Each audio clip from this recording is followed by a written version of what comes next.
CEO était présent, Stéphane Wilkelman, le CEO de Bugatti était présent. Il donne son accord, il dit « OK, 15 minutes ». Genre, tu as un gros client qui est collectionneur de voitures et qui aimerait bien aller quelque part. Alors, en fait, c'est quelqu'un qui n'est pas du cinéma, mais très riche, un milliardaire américain. On va chercher une Porsche pour lui à Munich. Non, c'était pas Munich. Bon, bref, en Allemagne. On va chercher une Porsche pour lui en Allemagne.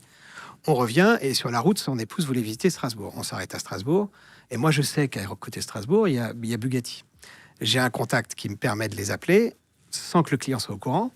Je dis, voilà, je suis avec monsieur machin. Il aimerait bien éventuellement visiter vos usines, vos bureaux, enfin voir comment c'est fait chez vous. Est-ce que vous l'accueilleriez? Le CEO était présent, Stéphane Wilkelman, le CEO de Bugatti était présent. Il donne son accord, il dit « OK, 15 minutes ». Donc je propose... OK, quoi, 15 minutes de... Venez chez nous, moi je l'accueille, je discute avec lui, on prend un café, 15 minutes. Le CEO de Bugatti. Donc je propose ça à mon client qui n'était pas au courant que c'était possible. Pas connu du tout. Pas connu. Pas Juste connu. Milliardaire. Alors. Très riche, il avait 300 voitures. Donc il était connu du milieu des collectionneurs. J'imagine que Bugatti, ils ont dû vérifier si le gars était connu, etc.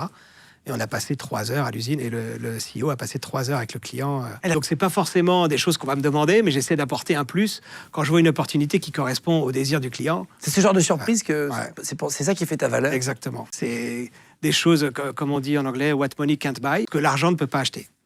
C'est des relations, c'est des moments particuliers, parce qu'en fait, les gens qui ont beaucoup d'argent ou qui ont beaucoup de pouvoir ou qui sont très connus, tout leur est très facile. Moi, j'essaye de leur proposer des choses qui ne sont pas faciles à avoir, ou en tout cas qui vont leur procurer des émotions auxquelles ils ne s'attendent pas forcément.